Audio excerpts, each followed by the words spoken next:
15 tengo un concierto, entonces estoy complicado con el final. De todos modos, el final eh, no va a ser presencial, ¿no es cierto?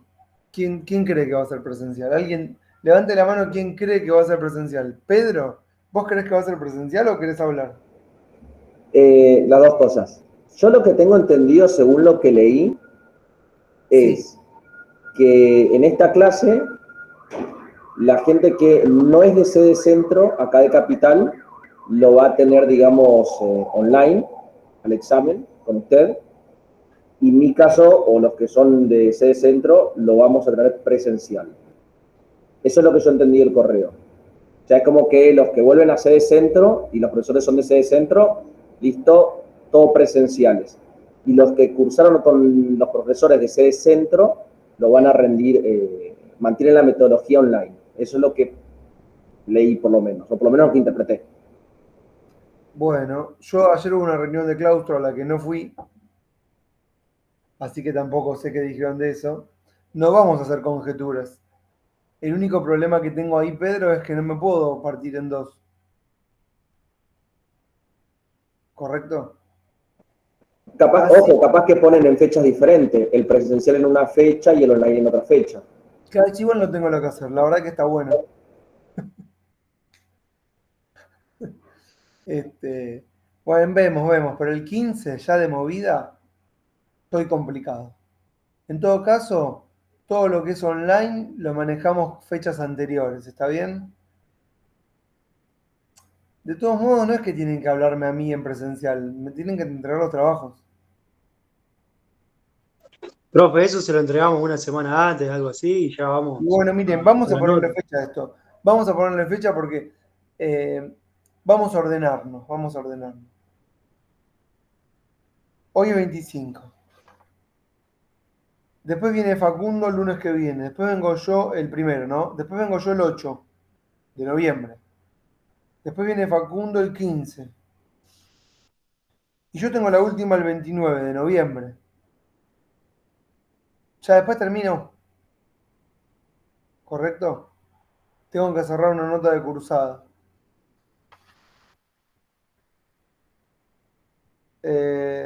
Bueno, el 29 me entregan. ¿Está bien? Si me lo entregan antes, mejor. Sí, seguro. Está ¿Está bien.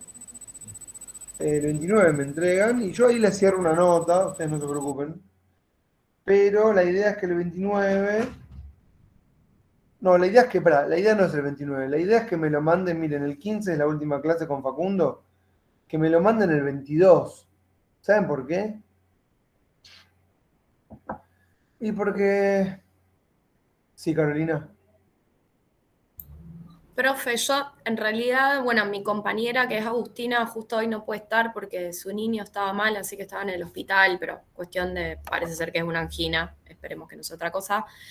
Y en realidad estamos un poco complicadas porque como nosotras vamos a hacer el periodo, digamos, de gobierno socialista acá en la ciudad de Rosario, en la etapa de Mónica Fein, que es la primer mujer intendenta de la ciudad, hay elecciones el 14 de noviembre y ella está en campaña, entonces está muy complejo agarrarla acá en Rosario, básicamente.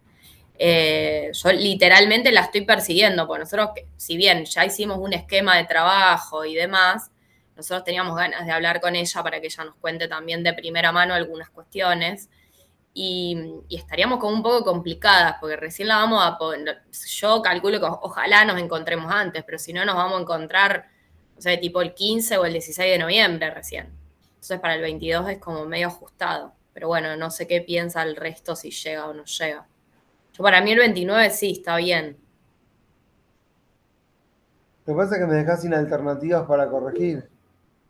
En todo caso, después lo reelaborás, ¿no es cierto? Porque no es que va a depender todo el trabajo de una entrevista, aunque sea importantísimo. No, no, ni hablar, pero bueno, como lo esquematizamos nosotras, en realidad sí es importante la visión de ella, porque también la idea era meter la cuestión de género, entonces bueno, queríamos como mechar bastantes cuestiones y bueno, entendíamos que era importante. Pero sí, no hay problema, si no será el 22. Igual es ya. No, por eso. A ver, lo que necesito es cuando llega el 29. Ahí voy, Alan. Cuando llega el 29, yo no me puedo encontrar ahí con un montón de trabajo, porque ¿cómo hago? Y Eso si te hay iba a cosas. decir Ezequiel. De ¿Cómo? última, que los que podemos entramos el 22 y en casos como ella, que ya te avisó de antemano que se le complica, que entreguen para el 29 y no tenés tanta carga el 29 para corregir. Claro, en realidad a mí no yo no necesito recibir todos los trabajos del mismo día, ¿entienden? ¿Qué sentido tiene? O sea, sí. No- lo que no quiero es que todos me entreguen el último día, porque si no es como que no puedo, ¿qué hago con todo eso? Nada. Eso es lo que me refiero. A mí no me molesta que Carolina sea la única o de las pocas, pero por ejemplo el 29, ¿cuántas cosas puedo leer en 3 horas? Vamos a decir. 3 trabajos, no más. Es mucho incluso. Entonces no puedo recibir más de 3 el 29. Bueno, váyanme diciendo. No les quiero poner fecha. Yo el 29 tengo que cerrar las cursadas.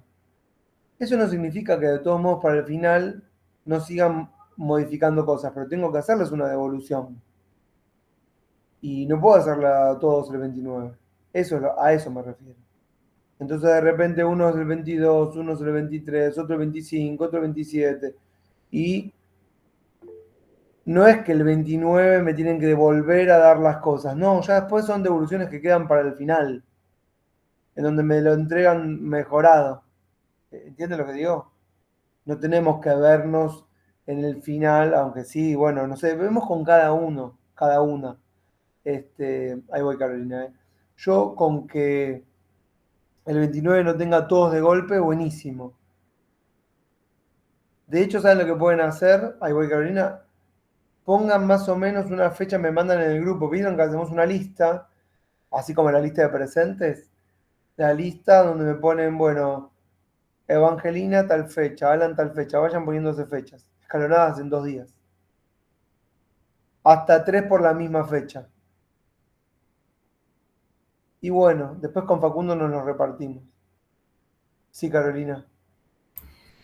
Bueno, profe, en realidad, según lo que vos decías recién a lo último, entonces después del 29 sería, o después del Mm, 4 de diciembre, mm, podríamos poner fechas para ir rindiendo. En mi caso va a ser online, pues yo estoy en Rosario y entiendo que la situación de varios compañeros que están cerca de Rosario, digamos, no tenemos otra opción, salvo que nos paguen el viaje a Buenos Aires. está bueno eso. Fíjate que, Claro, es que con estadía, un todo. hotel y No, todo. escuchá, no. Vos vamos a ocuparnos del cierre de cursada. En base a eso, después organizamos para el final.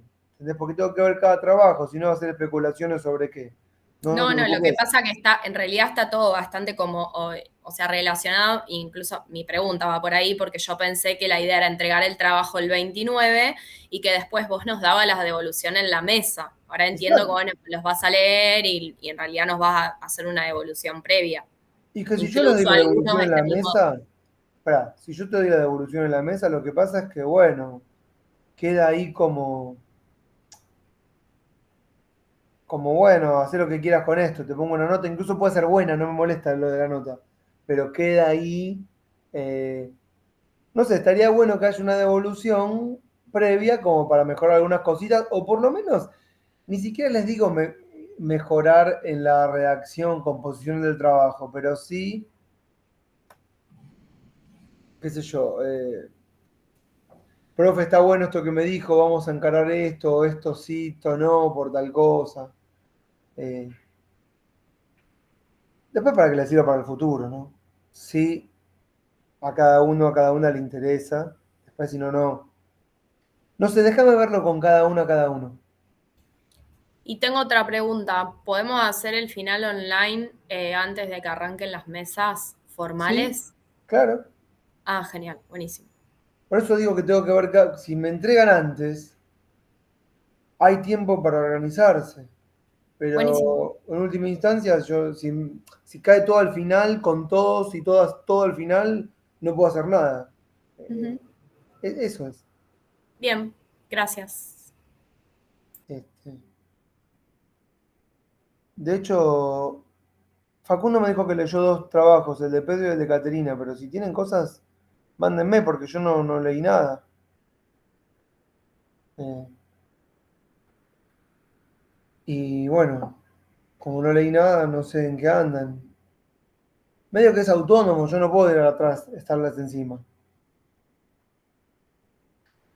Profe, yo escribí, pero no es casi que una introducción y apenas un poquito. ¿Quiere que se lo mande o se lo mando cuando ya está más o menos bastante armado? Yo por eso no lo entregaba, porque digo, no le voy a mandar esto que no dice nada prácticamente. Bueno, a ver, si sentís que no vale la pena, no me lo mandes, ¿no? Porque si esto no es digno. Pero si sentís que vale la pena porque puede haber cosas para corregir, un lineamiento, mándamelo. No, No, no es que yo le ponga. básicamente cuento cómo en la ciudad, eso que usted nos dijo, contar un Claro, poco las instituciones, un poco la historia reciente y bueno, eso es lo que escribí hasta ahora. claro, como que poco, vamos a decir. Lo que Y pasó con Caterina, por ejemplo, que yo lo había empezado y Facundo lo terminó, y lo digo para no por Caterina, sino para todos, es que había mucho de formalismo. Por ejemplo, cuando Carolina me dice, queremos hablar con Mónica Fein. Bueno, yo me imagino, está bien, la están rompiendo. Pero cuando viene, claro, porque va a haber como textuales de alguien en un trabajo. Eso es fuente primaria. Eso es lo más atractivo. Pero cuando Juan me dice, no, bueno, hice un raconto de la ciudad. Y tal vez queda en lo descriptivo, incluso en lo prescriptivo, que es peor todavía. ¿Qué es prescriptivo? Cuando me ponen las leyes. Que no es que está mal, porque tenemos que tener una base. Que es, lo prescriptivo es una base a deconstruir, ¿sí, Alan? Pero para mi caso, por ejemplo, es necesario, porque yo, No, para todas y todos es necesario. pero súper, Fundament- porque o sea, aparte, o sea, está habiendo un la- incumplimiento, hay una te lo injusticia. cambio. Sí, Alan, lamentablemente necesario, vamos a decir. ¿Por qué? Porque todos lo abordamos, perdón que diga todos, todas, como quieran, eh, todo en femenino va. Todas lo abordamos eh, jurídicamente, ¿sí? Prescriptivamente, formalmente, y todas sabemos que en realidad es una forma de empezar a deconstruir algo. Y entonces cuando empezamos prescriptivamente es como que empezamos desde una especie de tipo ideal o de deber ser. ¿Entienden lo que digo? Debería ser de esta forma. No es de esta forma. ¿Por qué? Por esto, por aquello, por lo otro. Entonces a veces yo pienso, ¿para qué empezar así? Está bien, entiendo por qué. Porque no tenemos, tal vez, no tenemos. Porque los marcos teóricos jurídicos son predominantes. La fuerza del derecho. Y además porque es la forma en la que el Estado nos habla, ¿no? El lenguaje jurídico. Las formas son jurídicas. Entonces la organización parte de esa base y es como el modelo tipo de ideal que después hay que deconstruir. Tenemos otros modelos. eh, no, no sé si tendríamos siempre que empezar por la ley municipal, por llamarlo de alguna manera. Y con esto no sé por dónde tendríamos que empezar, pero no por ahí. ¿Qué me quieren decir? Tengo 2 manos levantadas por eso. Alan y Carolina. No, yo en mi caso, nosotros le presentamos a Facundo en clases nuestro esquema y nos dijo que está ok. Por eso Ah, no ok. lo enviamos, porque en realidad lo hicimos en la oralidad. Perdón, Facundo me dijo que vieron algunos, perdónenme. Yo sé que hay de Pedro de No, Caterina. no, está bien, te cuento porque es obvio que a lo mejor no te acordás de todo, pero te cuento que en realidad él como que nos dio el visto bueno en ese esquema y dentro de ese esquema va la entrevista o un poco los dichos que nosotros queremos incluir, en este caso de Mónica Fein, por eso. No, tenés razón que me dijo que vio varios y que estaban bien en principio. Bueno, no abunden en lo descriptivo, prescriptivo. Traten de... Miren, para la materia puntualmente lo más importante son los marcos teóricos de los temas nuestros. ¿Eh? Sistema electoral, forma de gobierno no prescriptivo. ¿Cómo sociológicamente forman gobierno?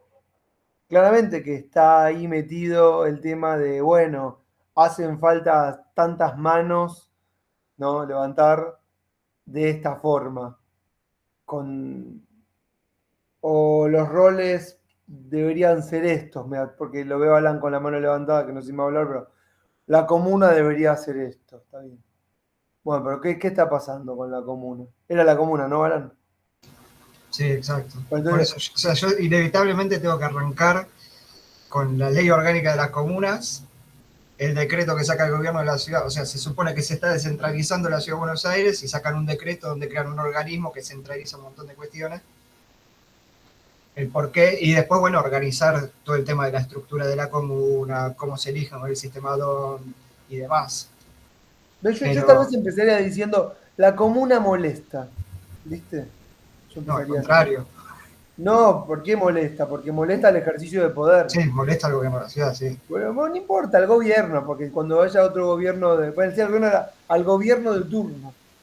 La comuna molesta. ¿Cómo llegó a haber comunas y molestaba? Bueno, algo pasó que hizo que hubieran comunas.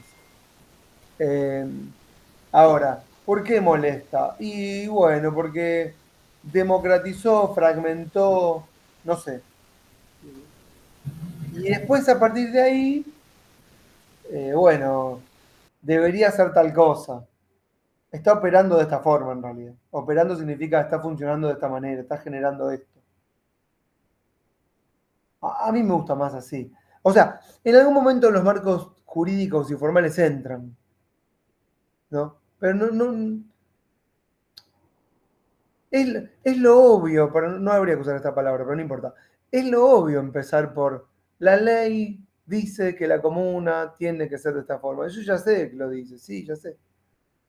Pero bueno, también un poco como animémonos a más. A más significa distinto, transversal, diferente. Sí, Juan. En mi caso, profe, yo arranco haciendo como una descripción formal, porque también las instituciones formales, en el caso de Roldán, han cambiado en 10 años, han cambiado, por eso por ahí se le da o yo le quiero dar un poco más de importancia a eso, y después sí, ver por qué cambió, cómo cambió, pero presentarlo y decir, no sé, por ejemplo, el Consejo de Roldán en 10 años sumó un concejal, y ese concejal cambió un montón de tácticas políticas y cómo se maneja el poder dentro de la ciudad, pero primero lo tengo que explicar, a No, eso es lo que yo voy. pero Juan, en Roldán, ¿quién manda? Mirá lo que te pregunté. No, no, el Partido Peronista, pero, o sea, eso también Pero lo voy a hacer. pará. Sí, Esto sin saber te lo pregunto, ¿eh? sí, ¿El sí, sí, Partido sí. Peronista o qué nombre propio? Esa es la pregunta. La familia Pedretti sería. Ahí Ay, está. ahí Ahí está. está. Ahí me gustó. ¿Ves? Entonces vos puedes arrancar ahí. ¿Por qué Sí, no? podría, porque también es el recorte temporal que hago. Bueno, entonces puedes empezar por ahí. Sin temor. Sin temor a sesgo. No hay sesgo acá. ¿Entendés? El caso de la familia, ¿cómo se llama? Pedretti. La familia Peretti, ¿no? El abuelo, el bisabuelo, ¿viste? Cuando fundaron el municipio de Roldán, no sé. Y después, de repente, en un momento, aparece. Miren, por ejemplo, ustedes saben que hay familias que gobiernan diferentes territorialidades en la historia, no de la Argentina, en la historia de la humanidad, ¿no? Y a partir de cierto momento, dentro del desarrollo histórico, aparece alguna legislación que joroba. Algo así como que la comuna molesta, la democracia molesta.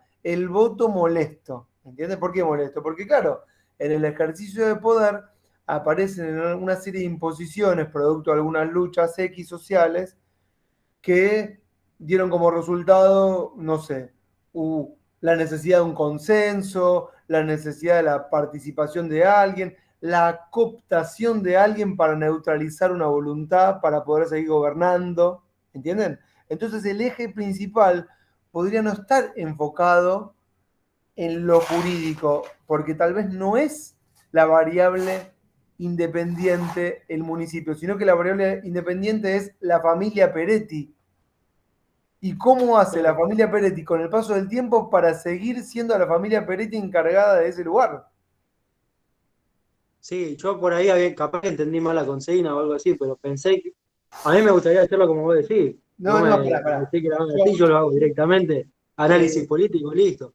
no, Pero bueno, bueno, pero yo no quiero que en el análisis después aparezcan los marcos teóricos que nosotros vimos por... Es así. A mí me pasa sí, esto, obvio, obvio. para que ustedes entiendan. Yo entiendo que la materia es necesaria, pero no suficiente. Yo soy consciente, ¿no? Yo necesito que conozcan los temas vistos, pero que no sean ingenuas por esto. De que este, eh, de que nos atraviese, digamos, el formalismo jurídico y, y arrase con todo. Pero vos haces análisis político perfecto, pero estos marcos teóricos en algún momento entran. Porque aparte, de alguna manera deben tener su rol. Lo tienen, de hecho. En algún momento, vuelvo acá, hay una familia, gobierna, pero aparecen una serie de imposiciones producto de algunas luchas y eso generó ciertos reglamentos que hicieron la búsqueda de la necesidad de algunos consensos, sin los cuales se hizo indisimulable, imposible seguir. Y a partir de ahí, el sistema de gobierno, de gobernabilidad de esta localidad adquirió esta fisonomía. Y tal vez tenés en la experimentación de la escritura, tal vez tenés un resultado más fidedigno que empezar por la estructura jurídica del municipio. Porque tal vez la estructura jurídica viene de la mano de relaciones de fuerza anteriores. ¿Entienden lo que digo, no? Yo, por ejemplo, Sí, soy un sí, sí, yo profesor, lo entiendo pero me cambió el eje, pero está bien que sea así. Por perdóname, ahí. si ya lo No, tenías no, más no, o menos. no. Me parece mucho más interesante hacerlo como vos decís también. Porque por ahí es medio aburrido leer, qué sé yo, 6 páginas de cómo está constituido el municipio. Bueno, es medio aburrido, pero bueno. No, no, por eso, Qué sé pero yo. no, tal vez en algún momento del trabajo aparece porque necesitas que aparezca eso. No es que no, pero no tiene que ser la variable principal a partir de la cual partís, porque tal vez cuando partís de esa base prescriptiva, empezás ya a deconstruir. Digo, ¿para qué empezar a deconstruir desde el principio? ¿Para qué forzarme a reinterpretar algo tomando la interpretación de otros? Estamos en la carrera de ciencia política, no en derecho municipal. Alan. No, yo quiero preguntar más cuestiones formales, porque no me acuerdo si lo hablamos o no, pero hay un mínimo de hojas, una forma de trabajo, no sé, de tipo ensayo, con desarrollo, conclusión, introducción y No, demás, ¿no? no, para mí el único requisito fundamental es que, por ejemplo, aparezca algún cuadro de cómo se forma gobierno, aparezca una dimensión temporal, aparezcan ciertos protagonismos que siempre los hay y no podemos prescindir de ellos, ¿no? Los protagonistas, los nombres propios, eh, pero que también aparezcan elementos o variables del sistema electoral que siempre, de alguna manera, afectan el comportamiento de los actores involucrados. Porque, eh, por ejemplo, si una personalidad política siempre de alguna manera gobernó y en cierto momento de la historia de la humanidad aparece el voto, la posibilidad de elegir ser elegido, ¿cómo se los arregló ese protagonista, sí, o esa familia, o esa corporación, o ese grupo de interés para seguir gobernando con este nuevo diseño que se impuso, el voto? Por ejemplo, si nosotros tenemos que hablar de yo les decía, yo doy derecho constitucional, ¿no? Y yo no puedo explicar, yo no arranco las clases hablando de, bueno, la Constitución establece que en el artículo 87 dice que hay un presidente. No, tengo que explicar primero cuál fue la relación de fuerzas, qué guerras, ¿sí? Qué tensiones se produjeron que dieron como resultado ese articulado. Es al revés. Y a partir de ahí, la fisonomía de que adquirió el cuerpo jurídico y las tensiones que hubo alrededor. Entonces yo empiezo como de más atrás para llegar a ese momento, el momento en donde la institucionalidad tiene la fisonomía de las relaciones de fuerza preexistentes. ¿No? Esto, ¿me siguen?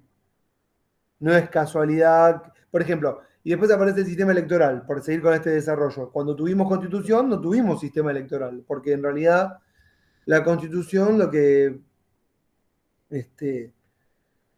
cristalizaba era el resultado de unas guerras.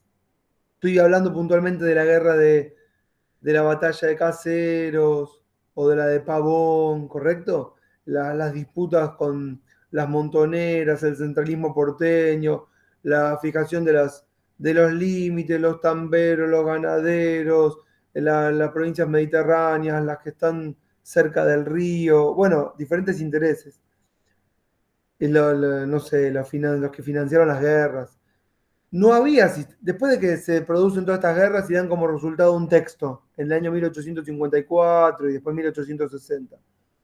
No es que automáticamente hubo un sistema electoral universal.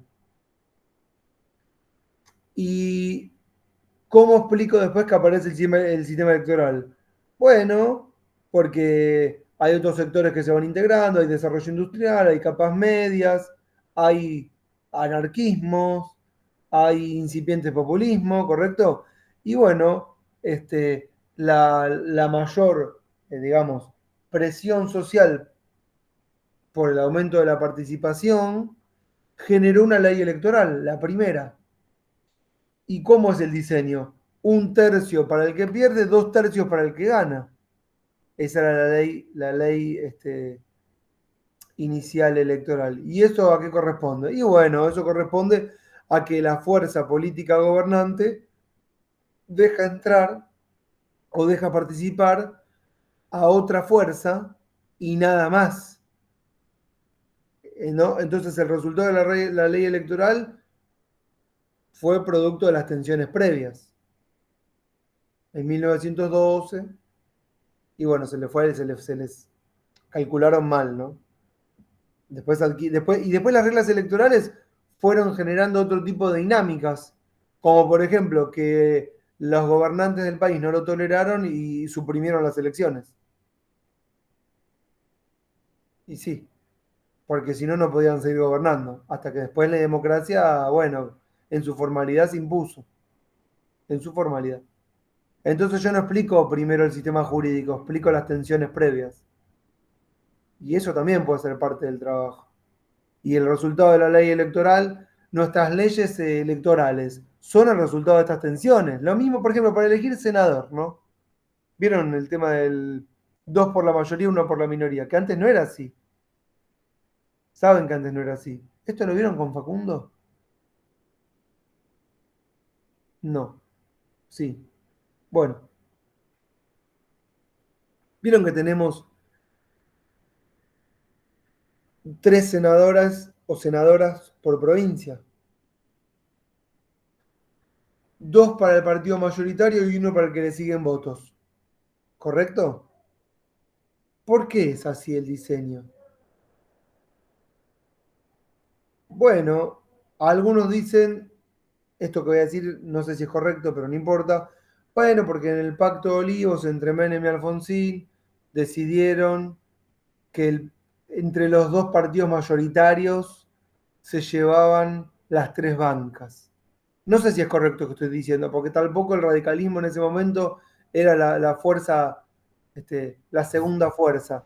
Hay un federalismo o hay ciertos localismos que le dan otro dinamismo. Pero, ¿por qué no hay 3 senadores? miren lo que voy a preguntar, ¿eh? Y si ninguno de las fórmulas obtiene más del 30% de los votos, habrá uno para la primera fuerza, uno para la segunda y uno para la tercera. ¿Por qué no es así el diseño? ¿Entienden la pregunta? ¿Por qué si no se podía haber redactado en el texto, en el diseño institucional de esta forma? Si en una provincia ninguna de las fórmulas mayoritarias obtuviera más del 30%, las bancas se repartirán a razón de una para cada una de las fuerzas mayoritarias si las tres fuerzas obtienen entre el 20 y el 30%. Entonces, si tenés tres fuerzas que obtienen entre el 20 y el 30, las primeras tres. Una redacción así. Eso no ocurrió. Ahora, si ustedes empiezan el trabajo explicando el sistema jurídico, no están explicando el porqué de ese sistema jurídico. No están explicando las tensiones previas que le dieron origen. Y están pensando que la variable independiente es ese sistema y a ese sistema nos tenemos que adaptar. Y tal vez ese sistema electoral o de forma de gobierno, de cómo se forma el gobierno, o la multiplicidad de variables que existen, están pensadas justamente para obturar o para clausurar el acceso democrático de minorías. Por ejemplo, ¿por qué tenemos una boleta que es inmodificable? ¿Por qué el orden de las listas no se puede modificar?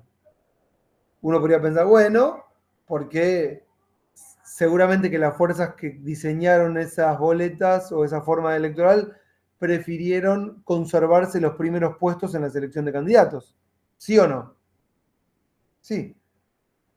Y eso es más importante que decir, no podemos cambiarlo porque esto está así, es así. Porque cuando pensamos que jurídicamente es así y que no hay nada detrás, estamos poniendo a la ley en el lugar de Dios. Como si fuese algo divino que cayó del cielo y nos tenemos que adecuar.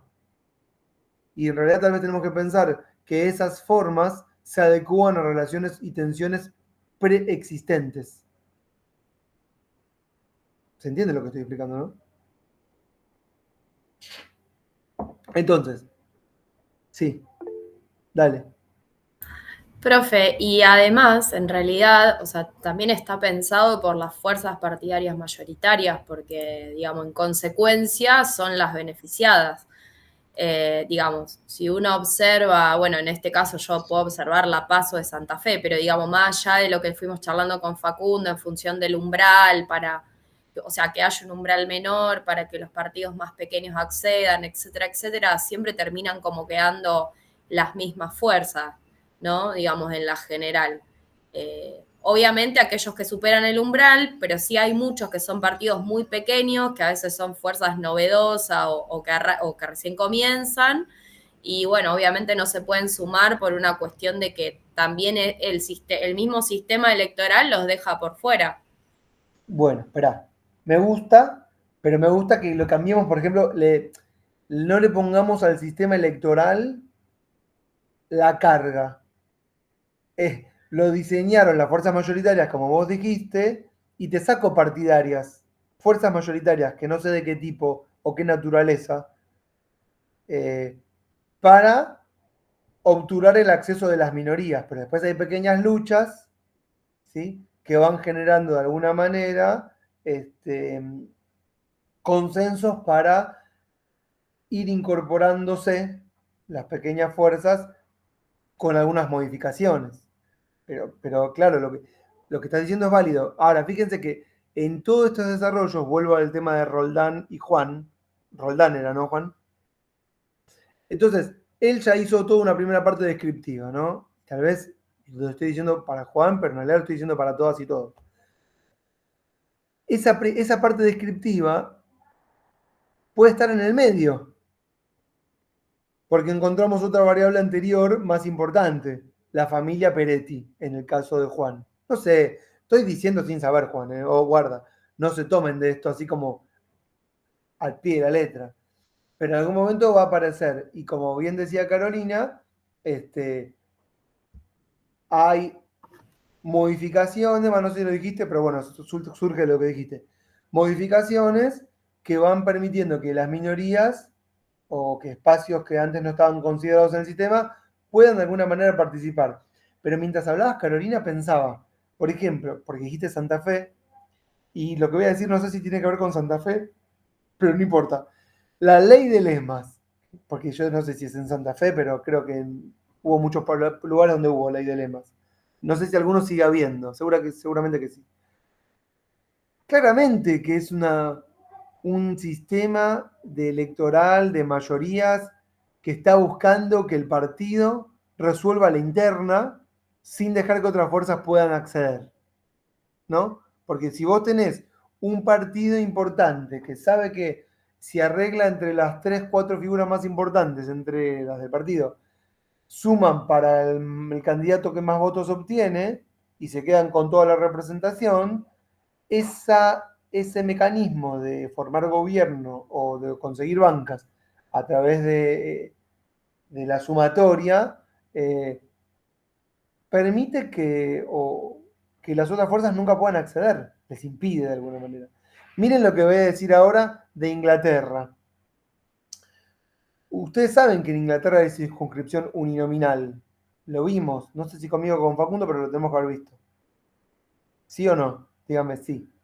Bueno, si no, no. No, sí, Circunscripción. lo vimos. Bueno, por Sí, eso. lo dimos, profe. Bueno, entonces, pregunto por la duda porque no tengo miedo de pifiar. Entonces, cuando pasó en un momento, en el 2010 específicamente, que ninguna fuerza, por primera vez en la historia de Inglaterra, ninguna fuerza de las dos más importantes, creo que son los conservadores y los laboristas, consiguió la mayoría necesaria como para formar gobierno. Era muy difícil que el sistema electoral de circunscripción uninominal generara esta posibilidad, porque como siempre ganaba uno de los dos partidos, individualmente en cada una de las jurisdicciones, se creaba una mayoría ficticia, ¿no? O sea, tal vez las preferencias electorales, si era por proporcionalidad, daban un resultado totalmente distinto al de circunscripción uninominal. Pero en el 2010 pasó esto, de que ninguna de las dos fuerzas consiguió la mayoría que siempre tiene el partido que se transforma en un partido de gobierno, ¿sí? ¿Y qué pidió la tercera fuerza, que era el Partido Liberal? Pidió justamente para formar gobierno una modificación en el sistema electoral, ¿sí? El Partido Liberal le dijo a ambos candidatos, a los laboristas y a los conservadores, yo voy con aquel partido que proponga, de los dos mayoritarios, una reforma electoral que modifique el sistema de jurisdicción de circunscripción uninominal. ¿Por qué? Porque esa era la única manera para que el grupo de los liberales pudiese acceder a más bancas en el Parlamento y, consecuentemente, a mejores posibilidades de formar gobierno en el futuro. El partido que se lo propuso fue el Partido Conservador. Entonces, en el 2010 tenemos la primera vez, después de la historia de Inglaterra, en que hubo un gobierno de coalición y en el 2011 se desarrolló ese referéndum. Fíjense, lo que quiero decir con esto es que estoy explicando las tensiones políticas que pugnaban por modificar el diseño electoral para justamente en el futuro permitir mayores cargos, más accesibilidad, modificaciones en el sistema democrático finalmente. Y bueno, se desarrolló el referéndum y perdió el Partido Liberal y el sistema no se modificó. Pero hubo un referéndum en el que votaron 15 millones de personas. No es poco. Tal vez no nos enteramos, no era tan importante para nosotros. Pero es más importante ahí la tensión que se genera en torno al sistema que explicar el sistema mismo. Creo que el ejemplo fue bueno para darle la vuelta al temita. No sé cómo surgió. Ah, sí, esto surgió por los trabajos. Sí. Bueno, sigo. No, me anoté algunas cositas así como de variables. Nos queda ver también partidos y sistemas de partidos, pero antes eh, les quiero preguntar sobre algunas. Facu me dijo lo que vieron la vez pasada, me dijo que estuvieron hablando de las fórmulas proporcionales, me contó que a pedido mío, pero me dijo que estuvieron 1 hora y media, así que supongo que lo habrán visto, no sé si a fondo, pero bien, el tema de Perú, ¿no? O por lo menos eso me dijo. Le- Sí, lo vi. que está bueno porque vieron que Perú para formar gobierno necesita el presidente que el Parlamento le apruebe el gabinete. Y no sé si ustedes hoy, el lunes pasado, cuando dio la clase Facundo, la noticia era, me parece, no me acuerdo, que se formaba una nueva coalición, más moderada. No me acuerdo. No, no era esa la noticia. ¿Era que le rechazaron el gobierno? Todavía estaban como digamos, intentando generar el consenso, pero no se había definido Ah, lo que iba a pasar cuando lo charlamos. ok. Y la noticia ahora es que finalmente se quebró la alianza, digamos, que llevó en el balotaje a Pedro Castillo. ¿Se llama Pedro? Pedro Castillo a la presidencia. Ustedes saben que en Perú la asamblea es muy pequeña. Ese tema es, si quieren anotar, tamaño de la asamblea. Y entre paréntesis les digo que Pasquino opina, arbitrariamente, pero está bien, que una asamblea debería tener entre 200, una de un país, ¿no? No estamos hablando de un municipio, entre 200 y 500 miembros. Menos, menos es poco representativa, más es un despelote, no llegas a ningún acuerdo y te queda totalmente atomizada. Y la de Perú creo que tiene menos de 200, 130, no es un número bajo. Con lo cual, bueno, los partidos políticos, que también me hace mucho ruido la expresión partidos políticos, eh, están totalmente cooptados por lobbies y sectores corporativos. Logran los sectores corporativos, con sus lobbies, fracturar a- y poner en crisis todo el régimen político porque pone en crisis las alianzas que se establecen de gobernabilidad. Este, y el mayor triunfo, esta es mi visión, claramente, el mayor triunfo en Perú eh, es de los lobbies justamente que eh, consagran la no gobernabilidad a partir de quebrar voluntades. Y muchas veces se dice que en Perú el problema es eh, entre los políticos, así lo llaman. No es entre los políticos, por supuesto que no es entre los políticos. Pero si el sistema de gobierno, si la forma de generar un gobierno no necesitase, escuchen, de la mayoría parlamentaria para aprobar el gabinete, otra sería la historia. Es decir, hay buenos bloques que se juntan para debilitar las coaliciones gobernantes. Y ahora lo que le pasó al gobierno por ir tratando de moderarse, entre comillas moderarse, para formar gobierno, fue que la alianza que formó con aquellos que serían los más, entre comillas, ¿no?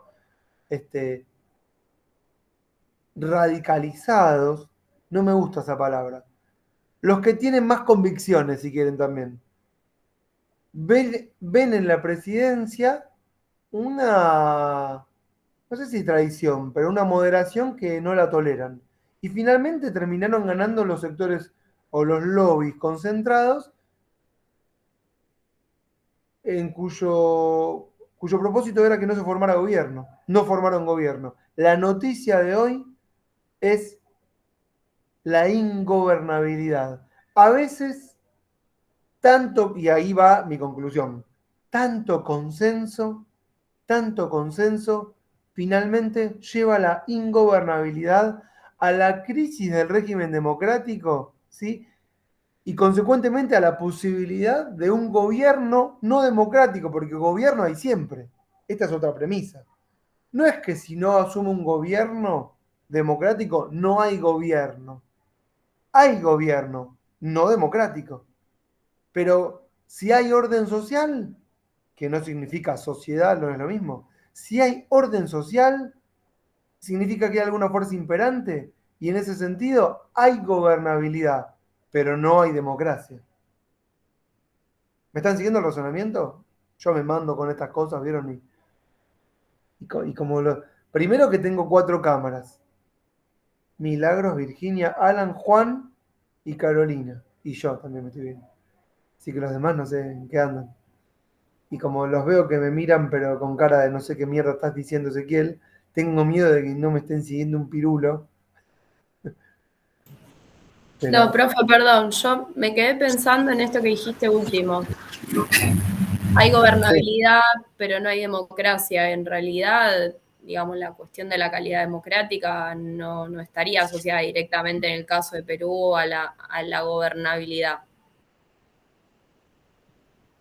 O sea, ¿se entiende?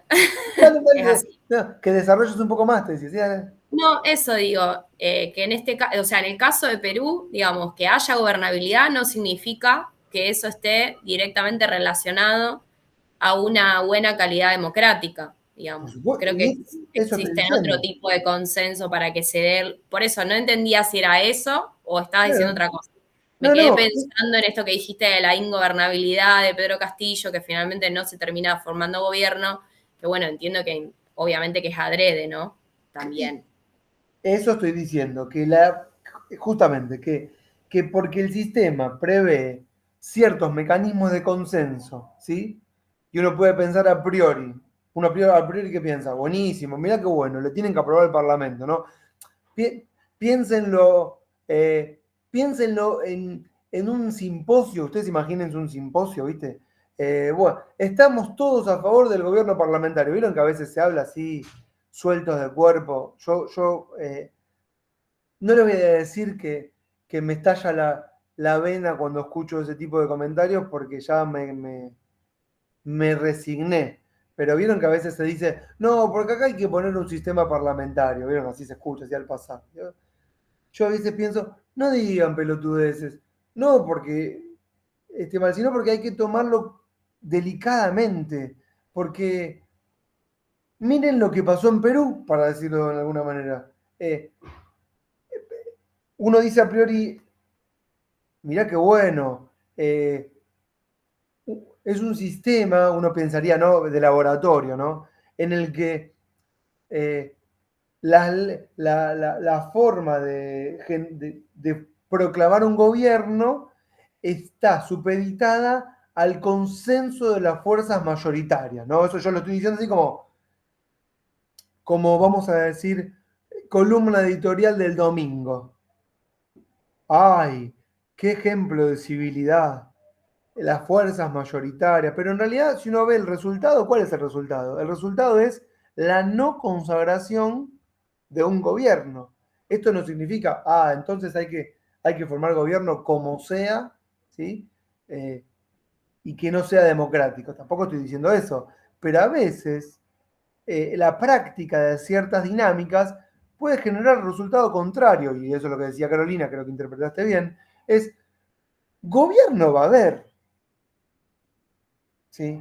Que dé la sensación de que no hay gobierno, no significa que no haya gobierno, sino que tal vez las medidas que se están tomando están favoreciendo a algunos y no a otros, por llamarlo así delicadamente, para no ponerle sesgo ideológico, si quieren. Donde no hay gobierno es en los países, por llamarlo, en donde no hay una fuerza, vamos a llamarlo así. No hay gobierno cuando no hay monopolio de la fuerza física. Así sencillito. ¿Cuándo no hay gobierno? Bueno, cuando no hay monopolio de la fuerza física, vamos a decir, no hay gobierno, no hay orden social. Eso tampoco significa que no estén favoreciéndose algunos, ¿no? Pero no hay, de alguna manera, una centralidad, una referencia, y bueno, es difícil construir a partir de ahí. Qué sé yo, Haití, por decir. No. Tal vez ahí, ¿cómo lo explicás, Haití? Bueno, lo explicás con las fuerzas exógenas de afuera que se están beneficiando con las continuas y permanentes reconstrucciones de Haití. ¿Vieron que?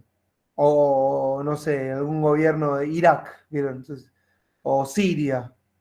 Entonces, claro, o en Afganistán, Yemen, son países en donde hay fuerzas extranjeras, o Colombia mismo, fuerzas extranjeras que, y yo estoy nombrando las de Estados Unidos, pero no conozco la influencia que tiene, por ejemplo, Rusia en los países cerca de Rusia, porque desconozco, pero tal vez algo esté pasando entre Rusia y algún país que está pegado a Rusia.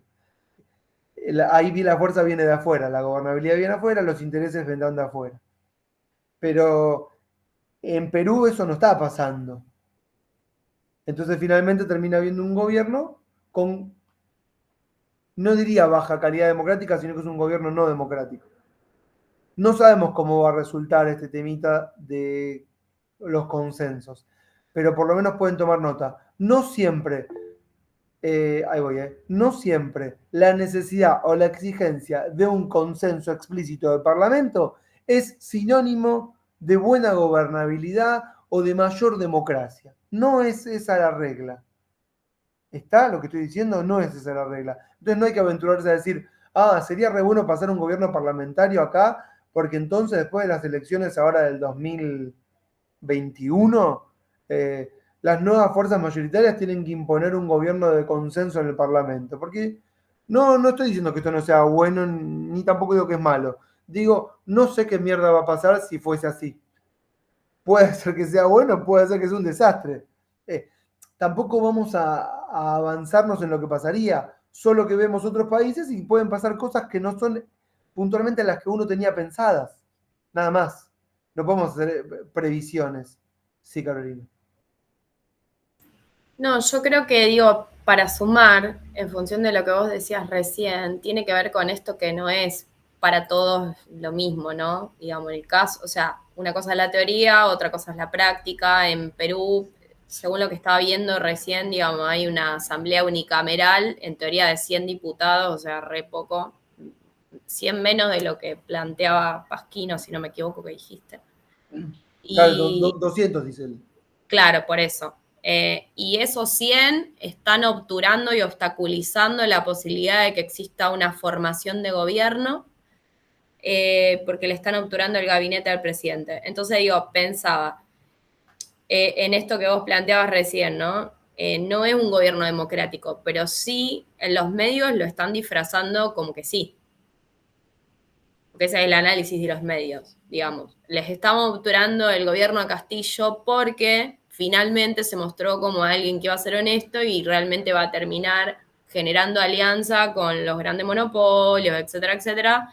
Y por eso es como que le armaron la rosca desde adentro. No sé cómo se dice de otra manera, me sale así como más sencillo.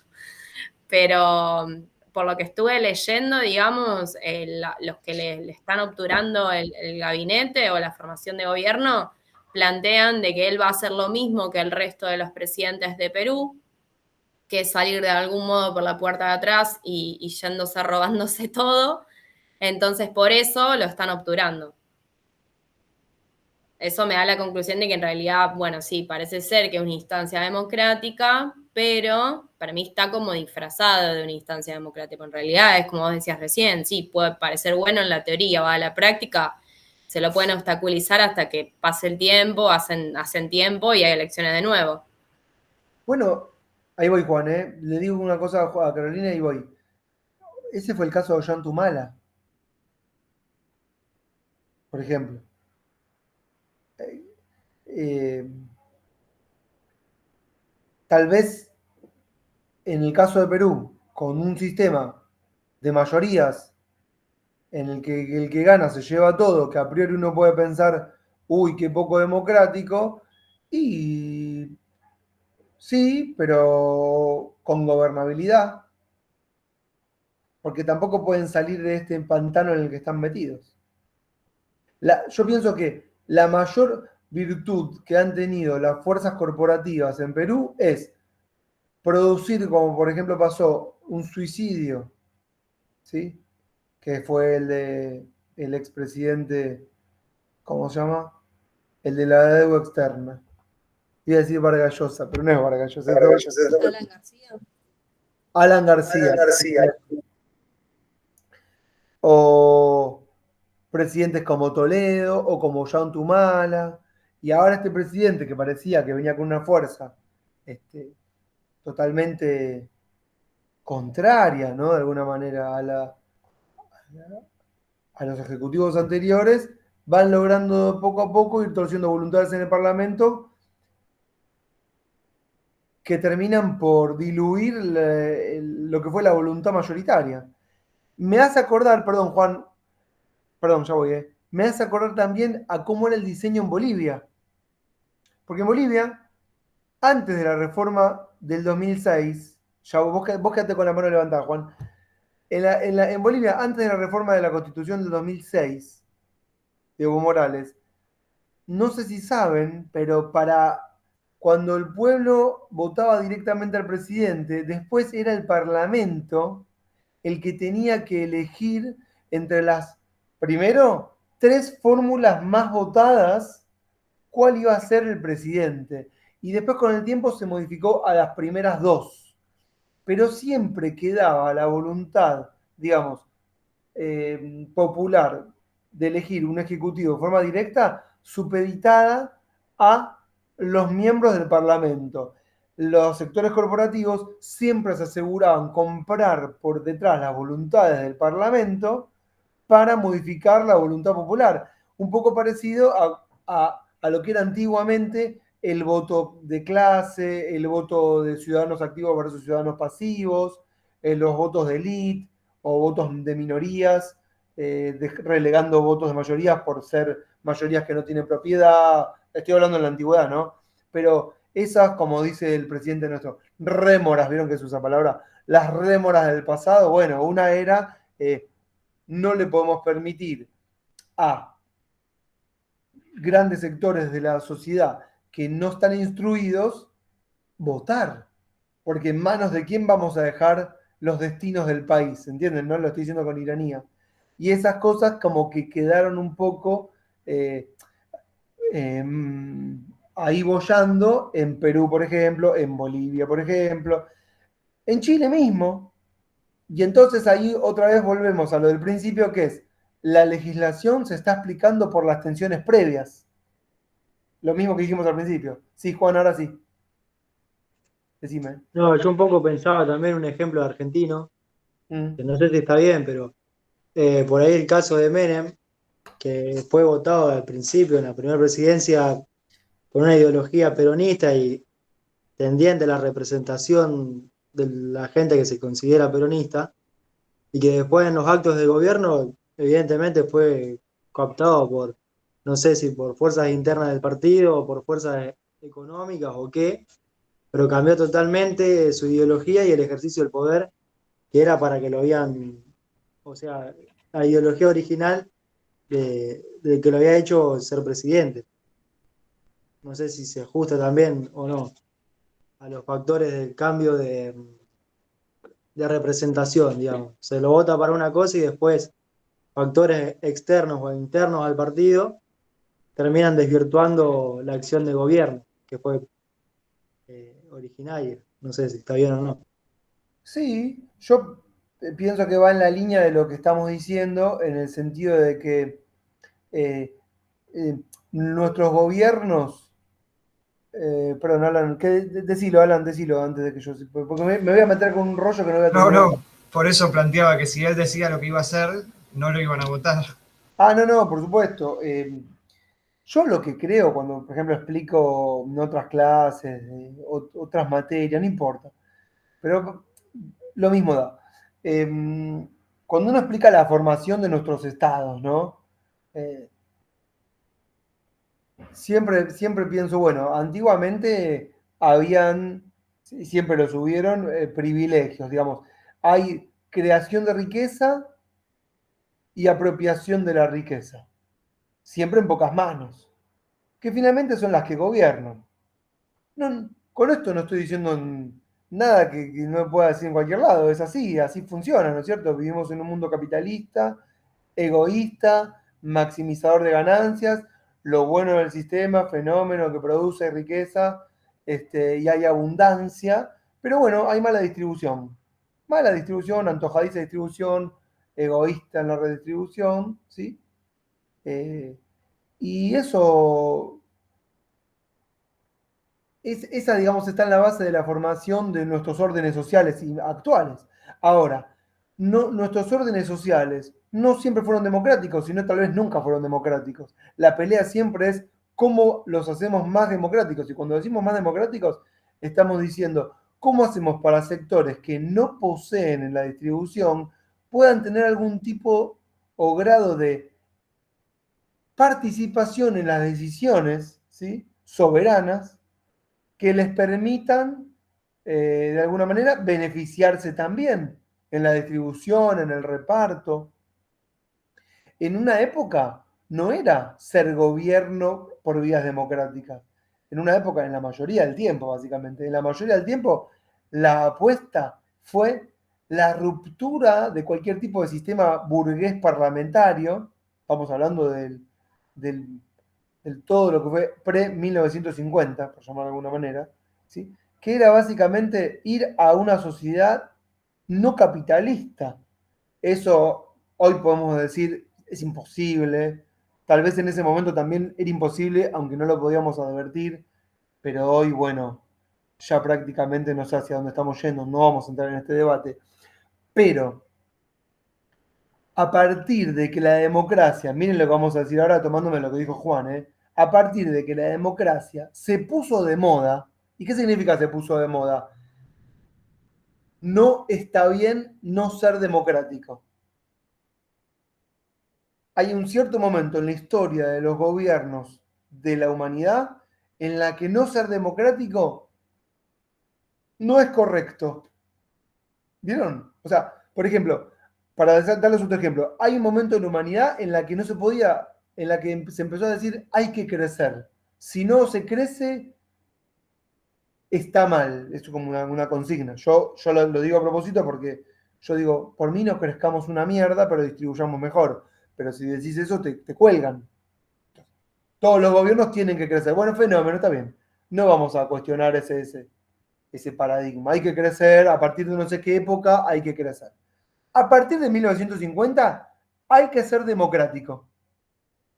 Antes la democracia era un concepto en disputa. No era lo mismo democracia para el Partido Socialista Nacional Socialista Alemán o para Carl Schmitt, qué sé yo, por decir, que democracia liberal, si existe la democracia liberal. Pero a partir del fin de la Segunda Guerra Mundial, todos los países tienen que ser democráticos. Y ahí se les impone el desafío a los sectores corporativos mundiales dominantes, no que se juntaron todos en una especie de cueva, tipo baticueva, ¿cómo hacemos para gobernar? Pero cada élite en cada lugar, que tuvieron que empezar a pensar cómo hacer para ser democráticos y al mismo tiempo seguir controlando los resortes de las decisiones políticas. ¿Sí?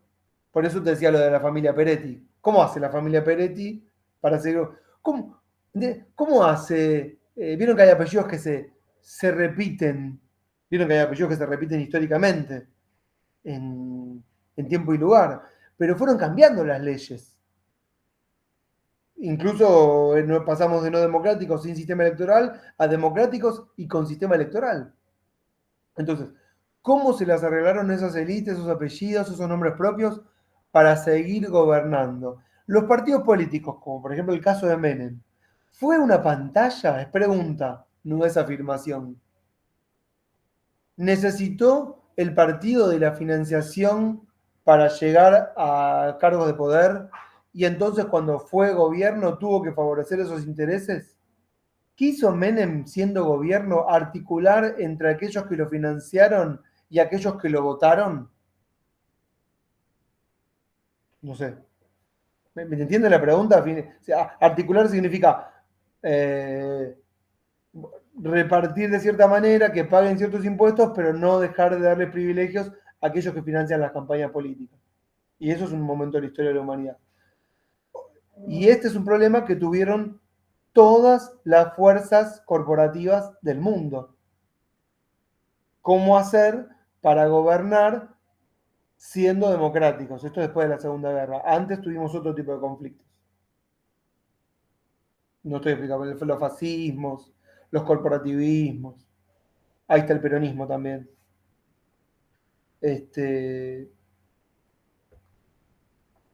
Bueno.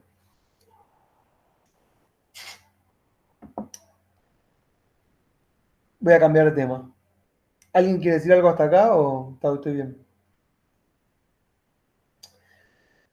¿Trabajaron el concepto de gerrymandering?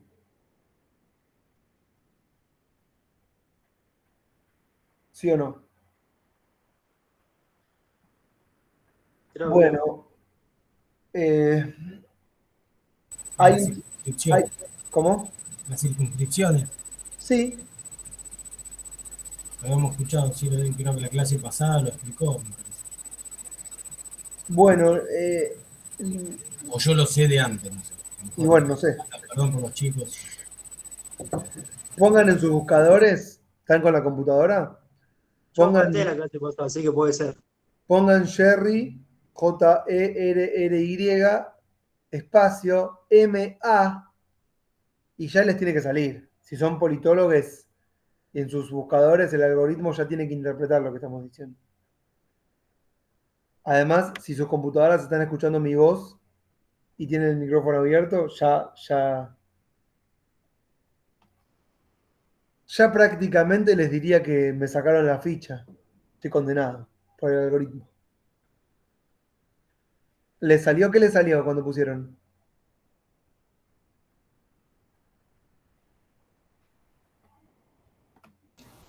Un actor, un actor.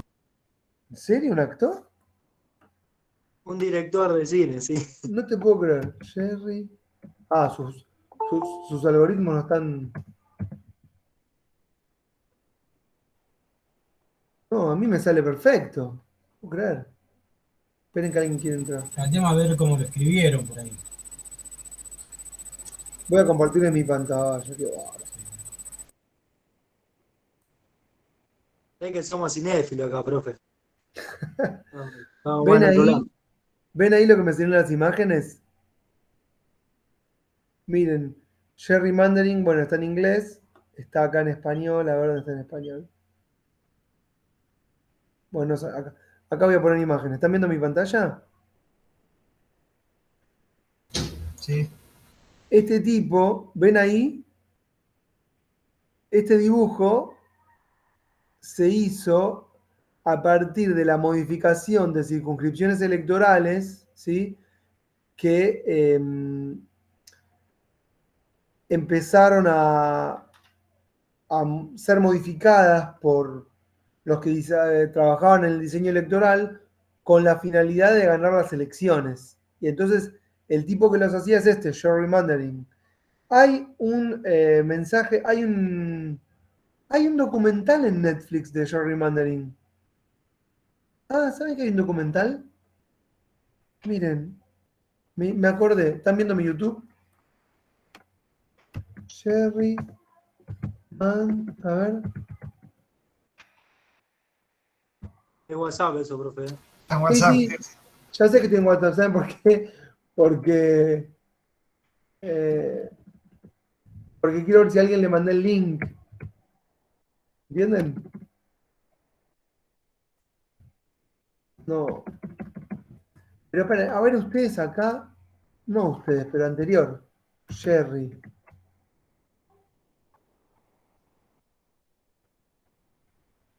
No, se ve que hay un alumno que se llama Jerry. No, no me sale. Qué lástima, ¿no? En Netflix Voy a poner Netflix.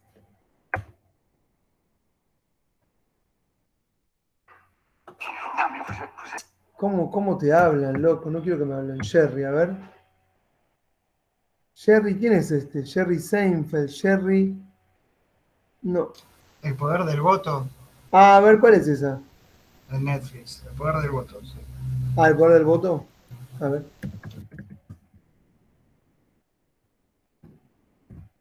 No está más. No la tengo yo. Bueno, la buscan en YouTube. No, sí, sí, es la primera. El poder del voto en pocas palabras. Ah, este es. Ah, es este. Bueno, después se lo ven este. Son 7 Es capítulos. excelente, Bueno, sí. hay uno que lo explica perfecto. ¿Y qué explica? Bueno, esto, de cómo se modifican las circunscripciones, ¿sí? Ven acá que hay muchos ejemplitos chiquititos. ¿Para qué? Y bueno, para asegurarse el voto, por ejemplo, dividen en muchas partes las circunscripciones donde ganan y juntan circunscripciones donde pierden. ¿Entienden? Sí, las estrategias con respecto a dónde vota cada uno, donde saben que van a perder, los ponen más Bueno, pero lejos. En Estados Unidos la posibilidad de modificar las circunscripciones no es, eh, no es tan rígida como acá. Cada estado, a partir de la arbitrariedad de cada ejecutivo estadual, puede modificar circunscripciones. Y hay cambios de circunscripciones todas las elecciones. ¿Sí? De manera, esto nos pasó, por ejemplo, en el libro de Julio Pinto, en el capítulo de Malamud. No, de Malamud no. ¿De quién es el capítulo de sistemas electorales?